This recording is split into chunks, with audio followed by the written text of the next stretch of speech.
Hello students, in a second unit, today we will study about the Shahjahan. He was the Mughal emperor. Shahjahan का जो time period है मुग़ल वंश के शासनकाल में, शाहजहाँ का टाइम पीरियड आर्किटेक्ट के लिए बहुत अधिक जाना जाता है. शाहजहाँ ने कुछ ऐसे आर्किटेक्ट का निर्माण भी कराया जिनको भारत में एक नई पहचान मिली और इंडियन आर्किटेक्ट के साथ इस्लामिक आर्किटेक्ट के मिश्रण से एक इंडो इस्लामिक आर्किटेक्ट की शुरुआत हुई, जो भारतीय कला में एक नई नीति थी और एक नई रीति थी.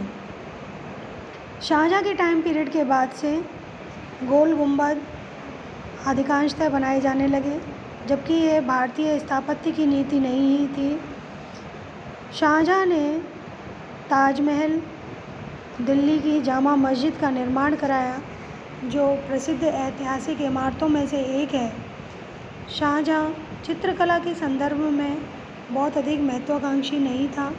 चित्रकला पर उसने बहुत अधिक ध्यान नहीं दिया, कलाकारों को संरक्षण प्रदान नहीं किया, किंतु स्थापत्य कला में उसका बहुत अधिक इंटरेस्ट था और वह भिन्न भिन्न स्थानों पर मुग़ल स्थापत्य में भिन्न भिन्न प्रकार की इमारतों को बनवाता रहा. संगमरमर का प्रयोग शाहजहाँ के टाइम पीरियड में अधिकांशतः इमारतों में कराया गया.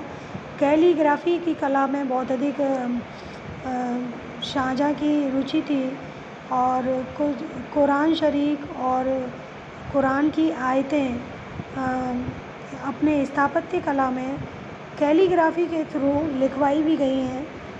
ताजमहल में भी इस तरह की कैलीग्राफी हमें देखने के लिए मिलती है और सूक्ष्म आलेखनों का अधिकांशतः प्रयोग किया गया स्थापत्य कलाओं में.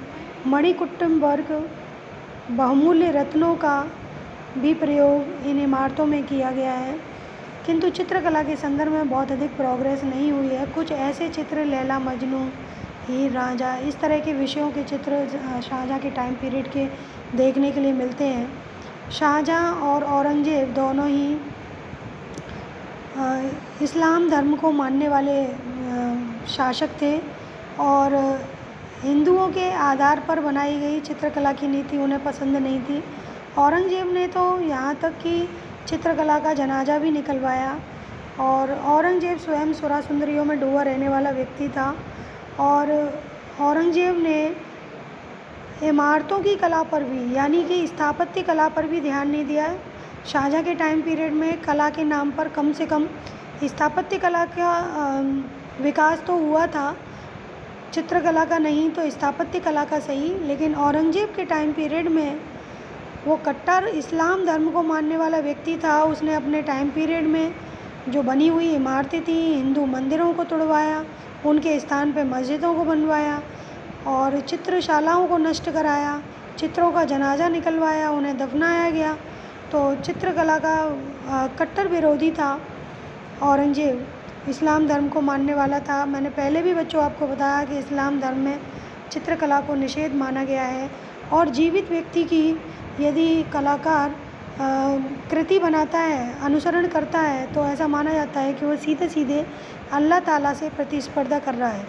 यानी इस्लाम धर्म में माना जाता है कि अल्लाह ने हमें बनाया है और हम उसकी बनाई हुई कृति की यदि प्रतिकृति करते हैं तो हम सीधे सीधे अल्लाह ताला से प्रतिस्पर्धा करते हैं और बाद अंत में उस व्यक्ति को नरक भोगना पड़ता है. तो इसीलिए कट्टर इस्लाम धर्म की वजह से औरंगजेब ने चित्रकला का अनुसरण नहीं किया और ना ही चित्रशालाओं को प्रोत्साहन दिया. उसके टाइम पीरियड में कलाकार भी पहाड़ी क्षेत्रों की ओर चले गए और पहाड़ी कलाओं के साथ मिलकर मुग़ल कलाकारों ने पहाड़ी कलाकारों के साथ मिलकर एक नई कला का जन्म पहाड़ों पर दिया, जो कि पहाड़ी कला शैली के नाम से जानी जाती है, जिसकी आप स्टडी कर चुके हैं. कुछ पेंटिंग्स हैं मुग़ल टाइम पीरियड की बच्चों, जिनकी हम अलग से स्टडी करेंगे. जैसे ये चित्र है कबीर एंड रैदास. ये जो पेंटिंग है कबीर एंड रैदास की, ये शाहजहाँ के टाइम पीरियड की पेंटिंग है. नेशनल म्यूज़ियम नई दिल्ली में सुरक्षित है. वाटर कलर है, पेपर पर बनाई गई है, 1640 AD की है. इसमें कबीर को अपनी झोपड़ी के बाहर बैठे हुए खुले आकाश के नीचे बैठे हुए बनाया गया है. कबीर एक जुलाहे थे, तो वो जहाँ बैठे हैं वहीं पर वो कपड़ा बुनने का कार्य कर रहे हैं। हथकरघा उनके आगे बनाया गया है। कबीर को मुस्लिम ढंग की पगड़ी पहने हुए बनाया गया है और उनका एक हाथ मुड़ा हुआ है और दूसरा हाथ अपने हथकरघा के कार्य की ओर कार्य को करने के लिए आगे बढ़ते हुए बनाया गया है। दूसरे उनके मित्र, कबीर के मित्र रैदास उनके समक्ष बैठे हुए हैं। रैदास को हिंदू स्टाइल का गमछा सर पर पहने हुए बनाया गया है। उनके हाथ में रुद्राक्ष की माला भी है और कंधे पर भी एक गमछा पड़ा हुआ है और लंगोट कमर के नीचे धारण किए हैं। पृष्ठभूमि में आसमान हल्के नीले रंग का है लेकिन बादलों से युक्त है। बादलों को हल्के भूरे रंग का बनाया गया है। पृष्ठभूमि में ही आसमान डाउन साइड में ऑरेंज कलर का भी है। मध्य भूमि हल्के और गहरे भूरे रंग की है। अग्रभूमि पर छाया दिखाई गई है। संपूर्ण चित्र पर हल्के और गहरे भूरे रंग की प्रधानता है। कहीं कहीं सफ़ेद रंगों का भी प्रयोग किया गया है।